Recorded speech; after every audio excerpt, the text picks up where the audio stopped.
Shalom Bapak Ibu dan Saudara yang diberkati dalam Tuhan. Pada saat ini kita akan merenungkan kebenaran firman Tuhan untuk memulai aktivitas kita di hari ini dan menjadikan firman Tuhan sebagai landasan dan juga acuan kita untuk melakukan kehendak Allah dalam kehidupan ini. Namun sebelum itu mari kita berdoa, memohon tuntunan Tuhan. Dalam doa kita berdoa. Bapa yang kekal, terima kasih kalau di pagi hari ini kami masih diberikan kesempatan untuk menikmati anugerah Tuhan. Kami masih boleh bangun untuk menikmati kehidupan dan juga melanjutkan kehidupan kami di hari ini.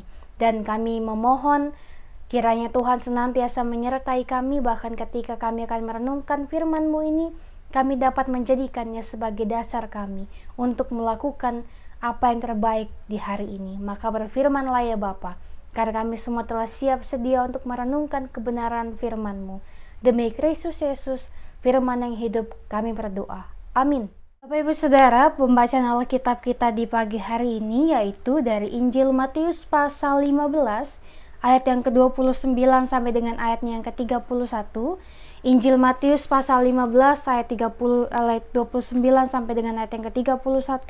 Firman Tuhan, setelah meninggalkan daerah itu, Yesus menyusur pantai Danau Galilea dan naik ke atas bukit lalu duduk di situ. Kemudian orang banyak berbondong-bondong datang kepadanya, membawa orang lumpuh, orang timpang, orang buta, orang bisu dan banyak lagi yang lain, lalu meletakkan mereka pada kaki Yesus dan ia menyembuhkan mereka semuanya. Maka takjublah orang banyak itu melihat orang bisu berkata-kata, orang timpang sembuh, orang lumpuh berjalan, orang buta melihat, dan mereka memuliakan Allah Israel. Demikianlah pembahasan Alkitab. Terpujilah Kristus, Hosiana. Shalom Bapak Ibu Saudara yang diberkati Tuhan. Tema dalam perenungan kita di pagi hari ini sesuai dengan sabda bina umat, yaitu Yesus dan orang sakit. Bapak Ibu dan Saudara pasti sudah sering sekali mendengar kisah mengenai Tuhan Yesus yang menyembuhkan orang sakit. Orang yang buta disembuhkan, orang yang bisu dapat berbicara, orang yang lumpuh dapat berjalan. Bahkan di hari Minggu yang lalu kita mendengarkan firman Tuhan yang senantiasa mengingatkan kita akan kebaikan Tuhan yang menyembuhkan orang yang lumpuh sebelah tangannya. Nah, ini adalah bentuk dari cinta kasih Tuhan kepada umatnya. Dan ini menunjukkan bahwa Tuhan Yesus sangat peduli kepada semua umat ciptaannya, terhadap saya dan juga terhadap Bapak Ibu dan Saudara.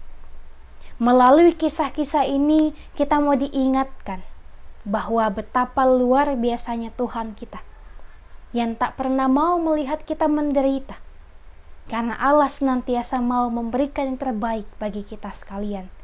Dan di dalam firman Tuhan di pagi hari ini kita melihat bahwa pelayanan dan juga keprihatinan Tuhan Yesus terhadap orang yang sakit dan juga menderita itu terus berlanjut.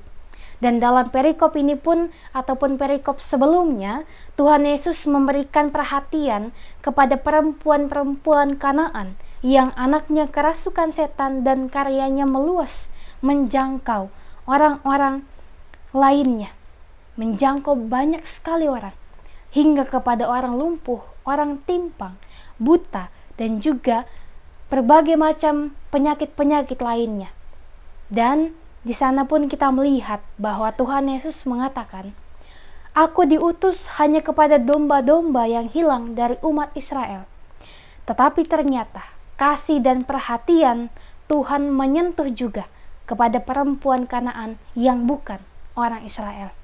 Ini menunjukkan bahwa kasih Allah juga adalah kasih yang tanpa batas. Bahwa kasih Allah tidak memilih-milih kepada siapa Ia akan menolong. Ia akan menyembuhkan. Allah senantiasa menyembuhkan semua orang tanpa terkecuali. Tak ada batasan. Tak ada siapa yang harus disembuhkan dan siapa yang tidak harus disembuhkan. Semua diberikan kesempatan oleh Tuhan untuk dapat menerima kesembuhan. Karena begitu besar cinta kasih-Nya kepada umat-Nya.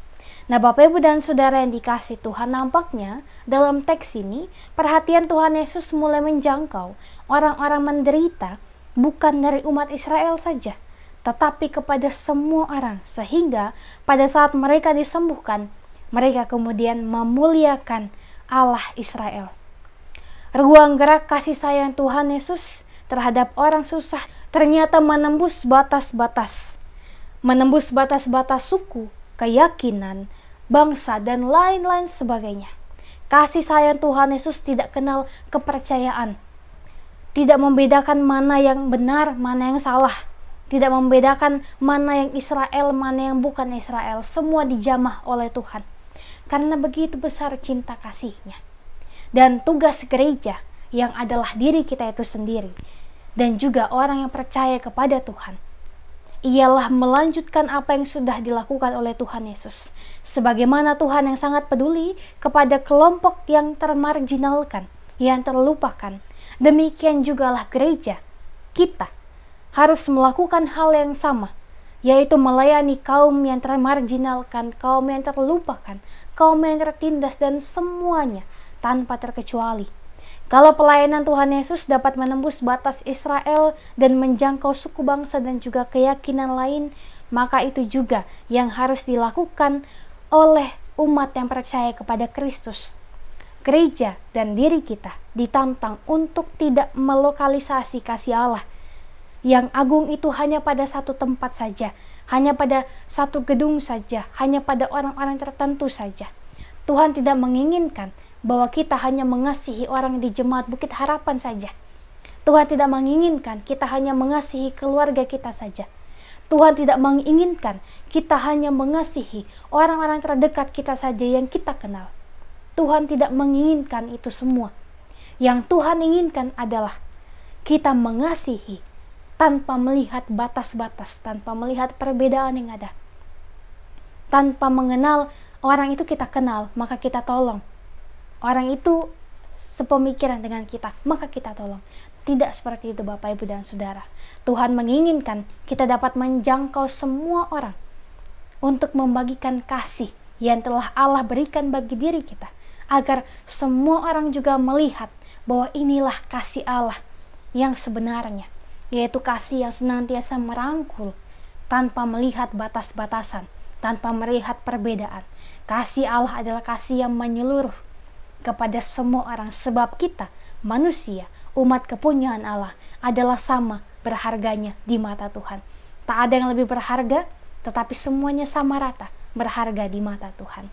Oleh sebab itu, pada ayat yang ke-31 dikatakan, orang-orang yang sudah sembuh itu memuliakan Allah Israel. Pertanyaannya ialah, mengapa nama Allah tidak dimuliakan oleh mereka yang tidak mengenal Tuhan?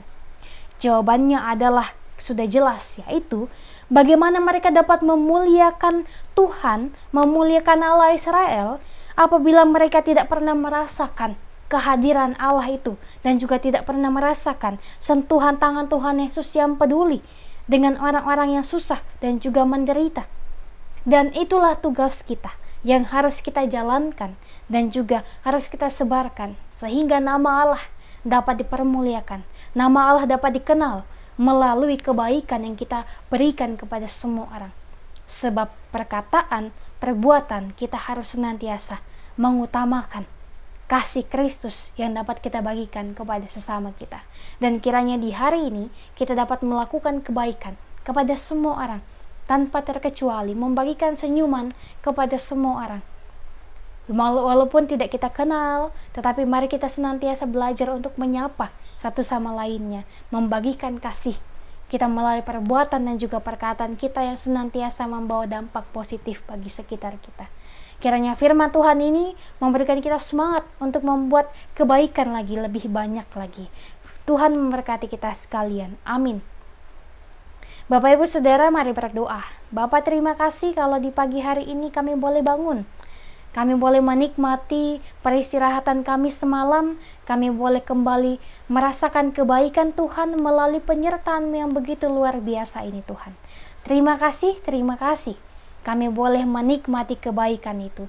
Dan pada saat ini, Tuhan, kami akan melanjutkan aktivitas kehidupan kami. Tolong kami supaya kami mampu untuk melakukan yang terbaik demi kemuliaan nama Tuhan, dan senantiasa dapat dijauhkan daripada sakit, penyakit, dan juga mara bahaya.